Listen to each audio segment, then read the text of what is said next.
All right, welcome back. Now, according to the United Nations Sustainable Development Goals on gender equality, it will take an estimated, and listen to this, it will take an estimated 140 years for women to be represented equally in positions of power and leadership in the workplace at the current rate. Now, this, although significant progress is being made over the years to achieve gender equality. We have more and more women participating and occupying leadership roles in the world and all sectors of the economy, including, of course, the media industry.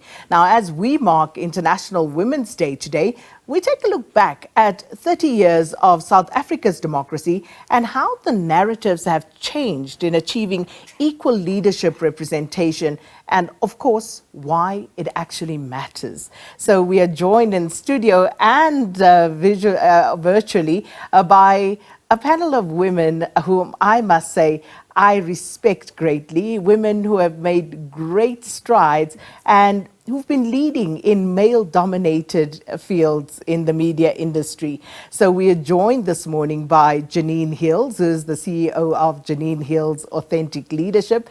Nombini Mehlomakulu is the Managing Director at Integrated Advertising Agency. And we are joined virtually, and I don't know why I want to say visually. Okay, it is visually, but it's virtually, by Koo Govender, who is the CEO of Publicis Groupe Africa, and Kgomotso Moeketsi, a radio personality who needs no introduction as well. Ladies, thank you so much. So honored to have all of you for this conversation this morning, and it's an absolute pleasure. So, just for those who might not know, instead of me going through this and reading who you are to the nation, perhaps we could start by you just quickly telling us who you are. And I want you to brag.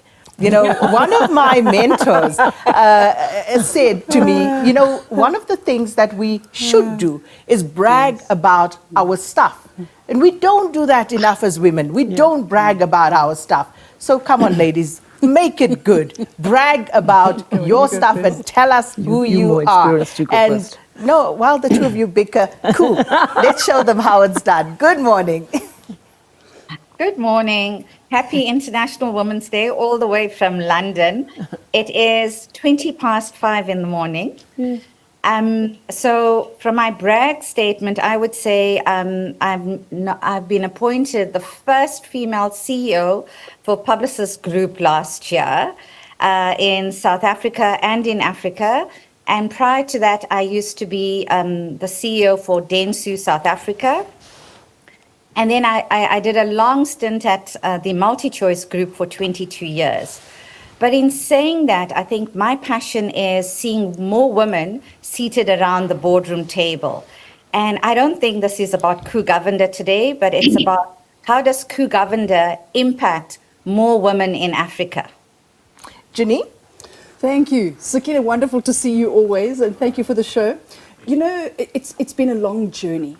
It's been a long journey, certainly as a woman, as a young girl coming from a very, very poor background, and then working through the ranks. And I must say, I've been under the wing of incredible leaders, mostly men in the earlier days, that really lifted me up and really saw something in me that empowered me to become the very best of who I could in the opportunity, whether it be corporate or whether it's been government. And then from that side, being able to have the chutzpah and really have the courage to open my own company against all odds, and then lead teams and then be able to advise. So not easy as a woman. You're dealing with cash flow, balance sheets, you're dealing with those kind of things, funding, and it is an uphill, however it's turning. Sakina, undoubtedly. So as more women come through the ranks and sit at the table together, you're seeing an impact. Nombini? Thank you, Sakina. And firstly, thank you for inviting me to be part of this amazing panel. Good morning, ladies, and happy International Women's Day to all the women. Firstly, I am the Managing Director. The name of our company actually is Ebony and Ivory Advertising. It's an integrated advertising agency. We're an independent agency, 53 years old. We are 51% Black women-owned, Black women-led and run. And my background really is quite diverse. I have worked in the advertising sector for a while, But I also led people in the mining sector and financial services sector. So my background is really quite diverse. But I'm a girl from the rural areas. What distinguished me in the business, I knew, like all black people, studying is very important. That gives you the edge. And then I made sure I studied both locally and internationally. I worked very hard to get myself a scholarship to go and study at Harvard Business School, because that I knew would make sure that not only do I get into the boardrooms, but everybody is going to listen. Because without that backing, nobody's listening to you. Because they're thinking, oh, here's just another woman, she's another, excuse me saying so and being frank, she's just another BE appointee.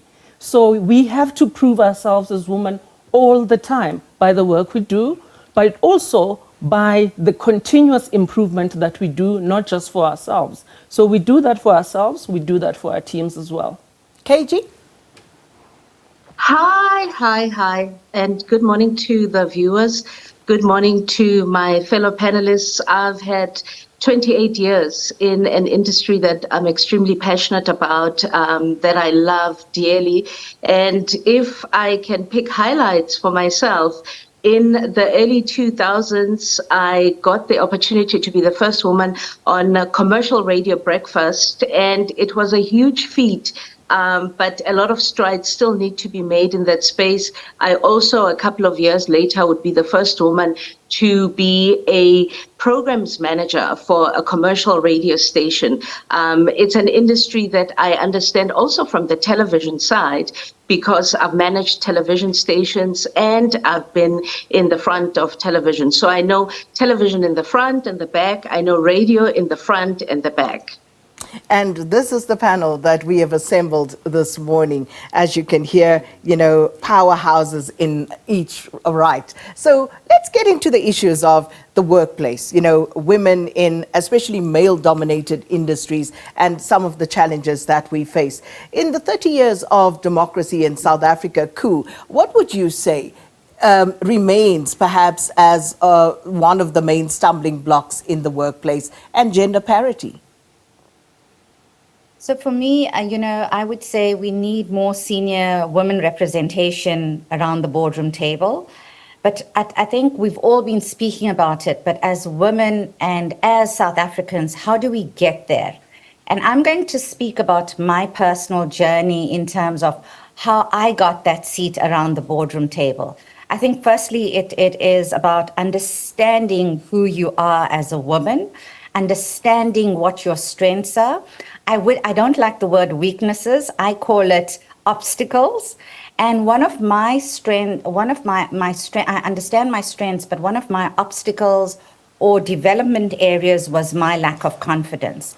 And I had to overcome that. And how do you overcome that in terms of, self-improvement, continuously learning? And that's how I got myself around the boardroom table, by understanding my content. But being a woman, being the first female CEO in lots of situations, or being the first female around lots of boardrooms, was how do I impact other women? So I think each woman has to do their part. Once you're in a position of influence, you should have the ability of pulling more chairs out for other women around the boardroom table. That would definitely help us with the gender inequalities in South Africa. But of course, many women looking at other women at the top expect that. But is it a bit of a case where you find when you get there, it's not as easy as you might think it would be, and that you are still up against it? Because let's face it, the boys' clubs are very strong. Nombini? Thanks, Sakina. I think in the past 30 years, there's been great improvement in the boardrooms.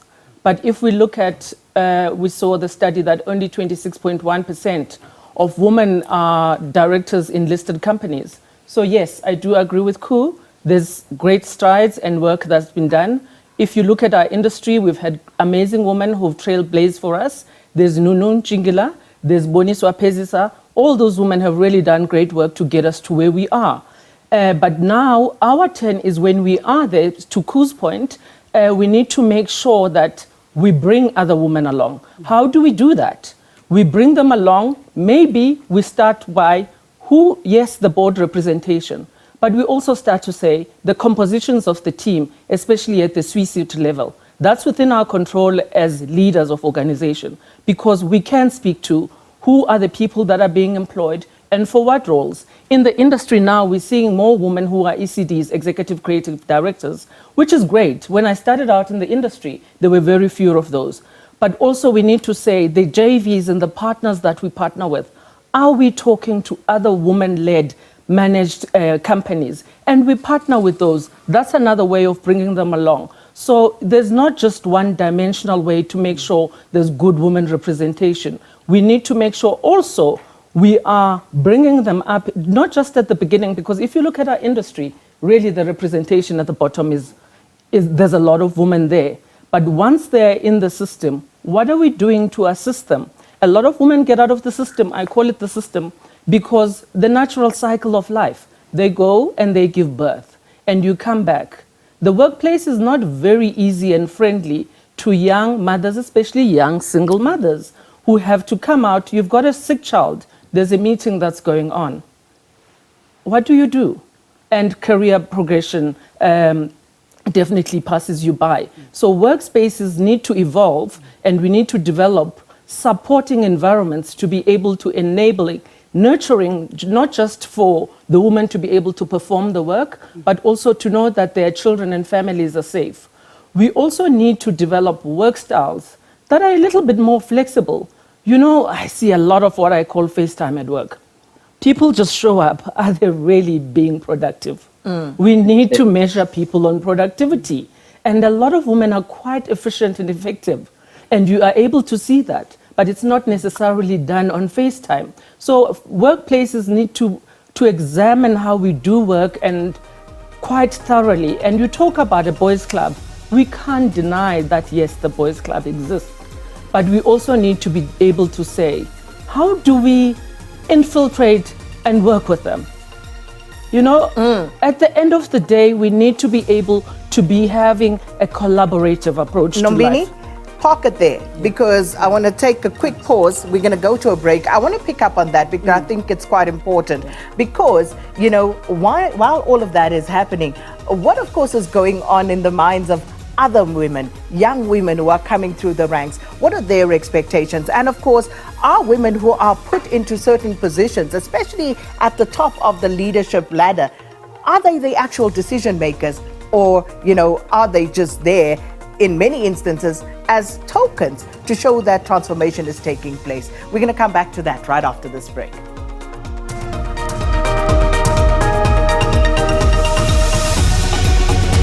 Welcome back, and a happy International Women's Day to all our women viewers out there, young and old. It doesn't matter where you are. Hope you will be spoiled today. Hope you're having a fantastic one. Hoping you'll be locking, you know, many deals today and doing all sorts of fabulous things, because today is all about you. And hey, if they didn't notice, you better tell them, because sometimes people need to be told about these things. But of course, assembled the wonderful cast here this morning of women who have just excelled in their own right.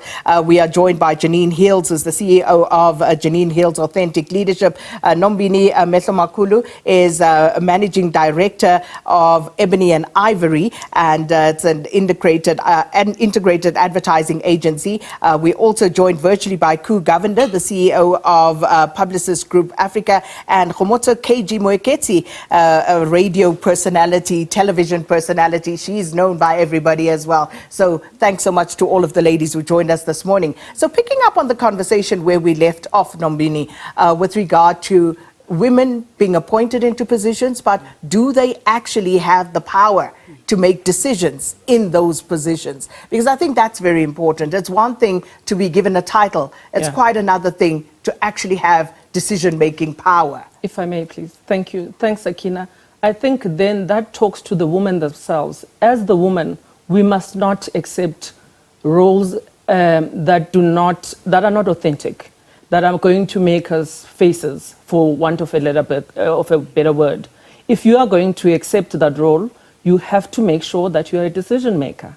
I will not accept a role wherever I've worked that does not allow me to be a decision maker. So it's about authentic leadership at the end of the day. If you are appointed to lead, you must lead. because you have that fiduciary duty to lead. And as women, we also need to take some responsibility. It's illegal to be fronting. So Okay. those companies that do that, they must know that they're breaking the law and they must face the consequences of doing that. It's not just on the woman. And those companies need to be reported because it's just unacceptable. So as women, we need to make sure we're leading authentically, but also we are spearheading change. So talking about that change, KG, I want to come to you because I know this is something that you're also very passionate about. I remember a few years back you even wrote about this, talking about how dispensable women are in the workplace, especially in the media space, when changes are to be made, inevitably women are first on the chopping block. Oh, absolutely. I think for me, there's a lot of issues to really tackle. One of the things I greatly admired about President Cyril Ramaphosa at the start of his tenure was how he was saying that he's advocating for equal work and equal pay in the workplace. I don't know where that discussion has gone, but I think that that advocacy particularly relates to the broadcasting industry because, we can try and romanticize it as much as we want to, but whether it is in the front line or at the back, women are paid way much less than what our male counterparts are paid, even 30 years into democracy. So those conversations need to be had, but you must also remember those of us that are in the front, the people that you hear on the radio, that are in television, those are people who work in a rather unregulated environment and industry. And those are people who barely enjoy a lot of rights. It's so incredible that we go into the world and we say to people, we advocate for rights and we believe that women should be treated in a particular way in working environments. But the stories that people will tell you, particularly at the back, are very different. So I think for me, what I want to use the opportunity today to advocate for is for digital migration. Digital migration means space, and space means more jobs for more women. And I particularly want to advocate for ownership.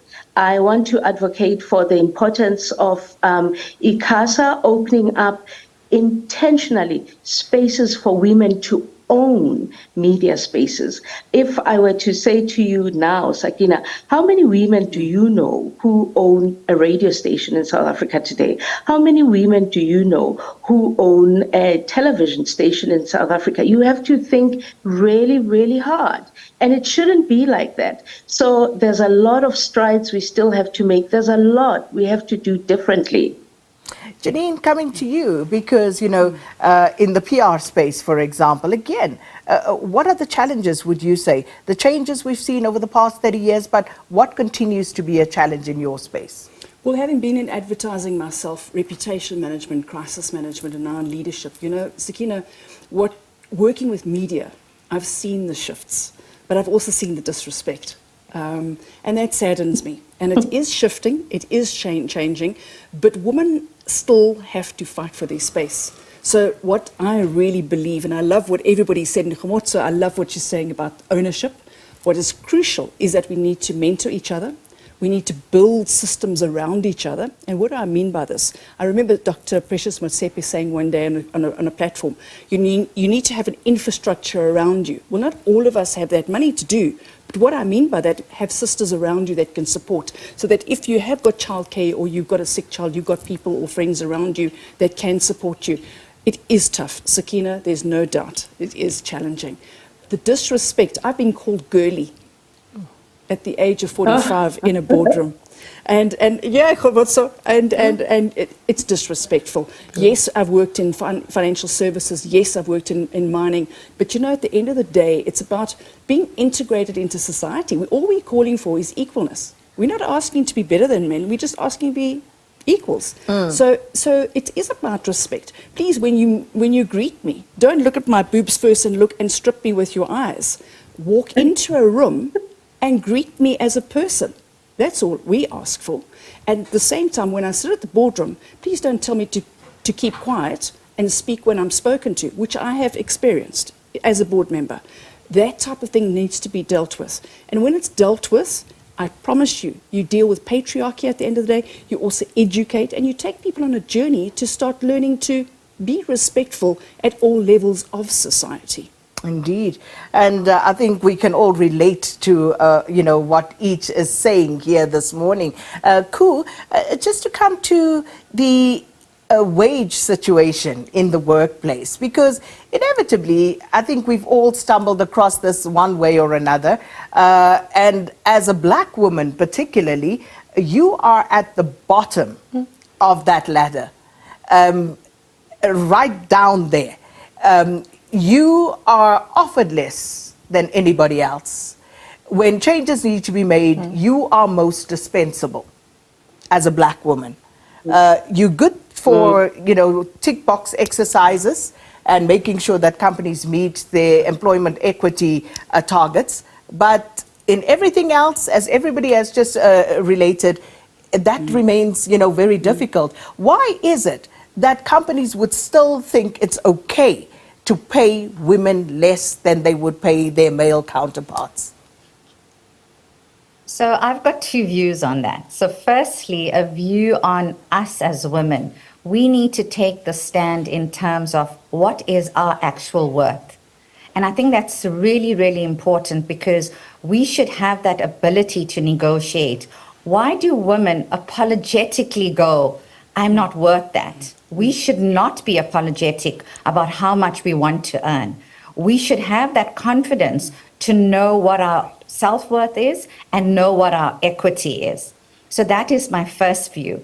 My second view is, as a woman of influence in an organization, I think it's so important to pay the way forward for other women, to look at salaries, discrepancies, and help women who are not paid the salary they should be paid, to help them along that journey of saying, you're worth much more. As a CEO, I look at that to see, salary discrepancies, but also as a mentor to encourage women to say, fight for what you're worth. And I'd love to say yes, but the reality is very different. And it's not that women don't know their worth. We know our worth, but very often the power dynamics are such that you're unable to, or sometimes you just don't know that you are being undercut. So how do you then navigate that space once you do find out that, hey, actually, I've been handed, a raw deal here? What do you do then, Nombini? Sakina, it's a two-pronged thing. As the employee of a company, it is very difficult for you to influence really what you are being paid. And it again goes back to what I was talking about, authentic leadership. The leaders really need to have ethics and have pay parity. Yeah. And the leaders need to foster that kind of environment. To your point, I have sat on a board of a company, and I was an executive. And one of the things, our first assignment, we were fortunate enough because we owned the company, was to be able to say, let's look at the pay. And we saw pay disparity both in terms of race and in terms of gender. It exists in South Africa. We cannot pretend it does not exist. And the responsibility rests with the people such as ourselves to ensure that we are able to eradicate that. It is impossible for a young person who's sitting as a junior person there to be able to fight for their pay. So at all levels, Koo, you spoke earlier, one of the things you spoke about was confidence.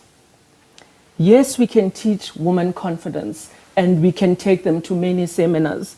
But at the end of the day, no matter how confident you are, when you know you're going to be booted out, you're only going to take that argument so far. So the responsibility, and again, I have to throw it back to people such as ourselves, to say we need to be able to ensure, if you've been given the privilege to own, you also have the responsibility to make sure that you're doing the right thing. One of them is pay parity. And you spoke about ownership of media assets such as radio and TV. What's prohibitive there is because those assets are so expensive. And so a lot of women are not able to raise equity to buy into those companies. But to that point, where are the men getting the money? It's not as if they have the money. I was coming to that point, Sakina. Then the funding institutions also need to be able to change their outlook and not to be able to say, here's an asset that's worth R1 billion. We need you as the woman to put down 100 million on the table. Where are we going to get that as the 10%?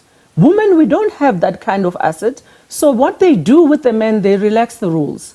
We need to get them to also start being flexible and looking at things in a different way. We need to call these organizations to account. We need to be vocal when we experience these situations. And the funding institutions as well, because you can go and look at how the funds have been raised for men to own what they own. And why can't women do the same? Tell you what, we're going to take a quick break. When we come back, KG and Janine, I'll take your responses to that as well after the break.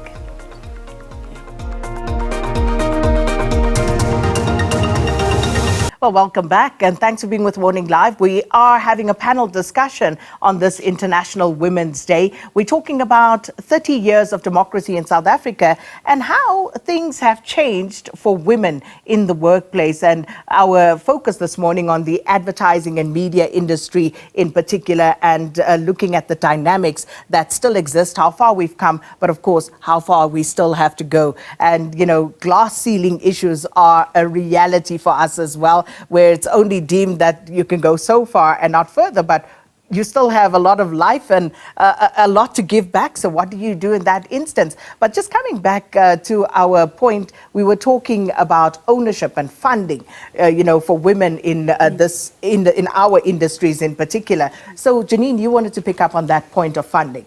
You know, Sakina, I find that women are still being held back. But also what the preparation needs to go into it is very important, that we as women need to know. And in the last couple of months, I've been helping women raise capital for their business. We're doing exactly what we've just been speaking about. And it's vital that we support each other. So when we go into the financial institutions, we know that they've got actual packages and they've got women funding packages specially set aside for us. We must know that. That's the one thing. When we go in, let's do the preparation to present, have all your ducks in a row, if I may utilize that term, and make sure you've done your dry runs. And if you don't know how to put it all together, then bring in a coach, bring in a leadership development, bring in an expert that can actually guide you through this process, because there's no use just going to a bank or going to an institution and think they're going to help you through it. You need to do the preparation work, and I find that's where we actually fall short, unfortunately. So we actually do ourselves an injustice. So in our presentation, then we go in there, our voices are not coherent enough. We don't, you know, we're not, people buy people, Sakina. So when the team that make a decision on the investment of 100 million rand or, you know, 1 billion, they look at you and they say, well, can I trust that woman leader to take us through this journey for the next 20 years? Will they pay back that funding? Will they make the profits? You need to be very convincing. So if you're not ready for it, bring a team of experts around you and prepare to make sure that you are, because you will do it. That's such an important point. But then again, women don't know where to go. You see, it's also that access to information, Janine, that is also a bit of a stumbling block. You've mentioned that, but where should someone go? Well, I'm here. There's Janine. So now you know, if you're trying to get into a funding situation, yes, KG, Janine is your person to go to help you prepare. Okay. But I'd like to comment. Just hold on there, Koo. Koo, I'll just take KG and then I'll come to you. I think that intention is a word I haven't heard us use, and that intention is not only with women, but it's with industries, it's with government.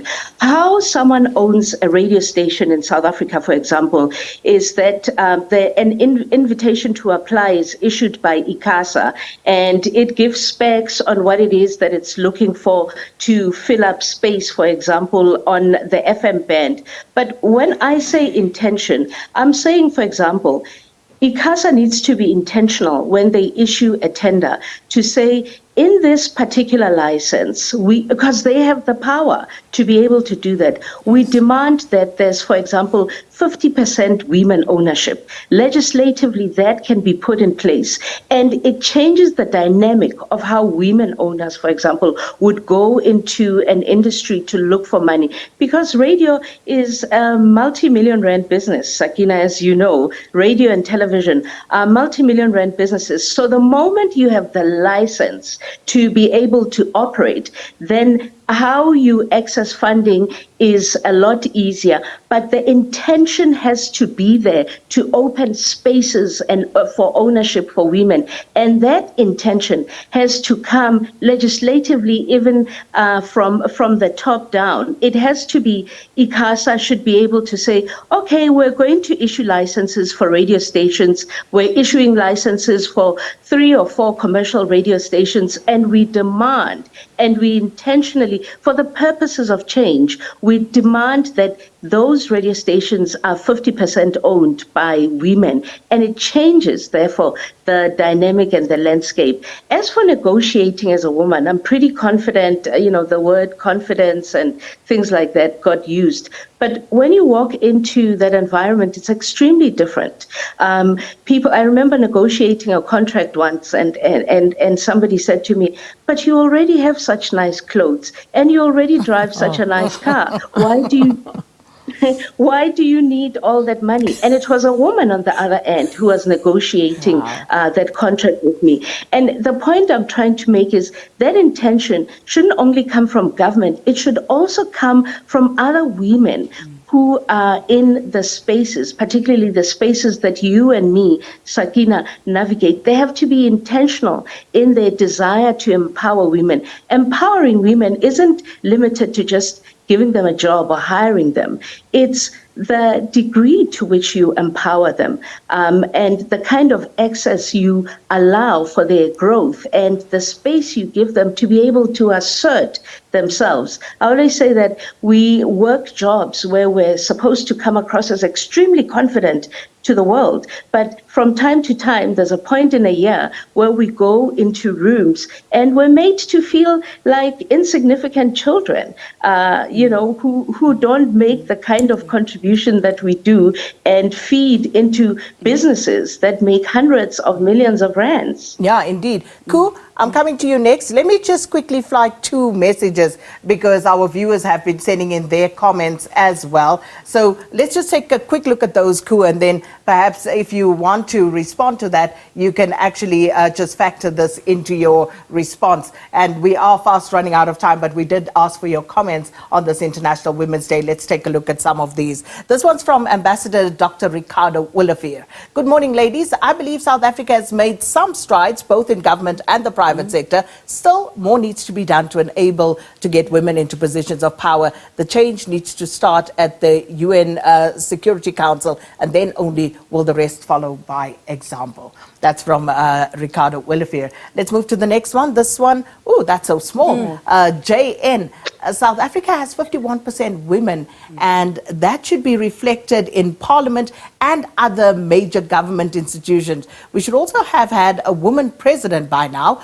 People talk about merit, but one looks at many of the males in Parliament, and they are incompetent and good for nothing. So just the final one here from Letswapo, who says, we have women in positions of power, but we still undermine their intelligence, entrusting them in some strategic positions.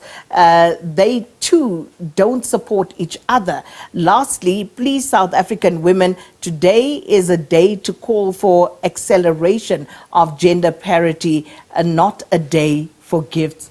We'll take both, thank you. But thank you so much, Letswapo. And I think some valid comments, Koo. And very briefly, because I'm going to ask all of you to round up at this point. I think to compliment all my fellow lady panelists, I think it's important. There's so many things to Janine's point that I want to speak about. Is we as women, we need enablers. We need influencers, and we need allies. We really need to solidify the sisterhood. And also, I don't know, a lot of you heard this, the PhD syndrome. We cannot be pulling other women down. We need to be uplifting other women. The other point that I'd like to bring across is we've got to be constantly fostering, especially for women of influence who are MDs, CEOs, and in senior position, foster a culture of continuous learning, development, also adapting to other women's needs in terms of mums working from home, hybrid working. So how do we help them achieve success? And also setting women up for success, not creating positions where women are set up to fail, but create positions where women are set up to excel and make an impact in that industry. Okay, I've got literally half a minute for each one. Janine? I think it's about empowering each other. Yes, it is about our own confidence, believing in ourselves, but then we also need to implement. So networking, building a sisterhood, very important. Aligning with leaders and learning from the best. One of the greatest gifts that I've ever been given is I've never been afraid to learn from people that can teach me. So surround yourself with people that can open doors for you so you can get to the places that you need to get to. And be teachable. KG? Have the courage to work with women you may not necessarily like. Because they will be able to stretch you, because it's not empowerment if you have a leadership position as a woman, if you only want to surround yourself with the ones that you like, that you feel will be able to cushion you, but the ones that you also do not like, have the courage to engage them, to work with them, to be able to stretch yourself and to stretch them. Okay, Nombini? Thank you. I agree 100%, ladies. But also as women, we also need to say, where do we start? We need to work with what we have. If I may use an example with myself, when I started the business, I looked around, I had mentors that I deeply relied on. These were people in the corporate and in business. And those people I pulled in to start my board, and now they sit on my board. But we also pulled on those people. I asked my mother for her pension. For me to be able to now run a multi-million rand business. But it is my mother who gave me that springboard. I use my pension and hers. So let's use what we can as well, but most importantly, that support. I call it hugging each other and keeping each other warm. Well, thank you so much, ladies, for hugging us this morning with all your knowledge and input, and wishing you all the best. Happy International Women's Day. Thanks to our panel, Koo, KG, Nombini, and Janine.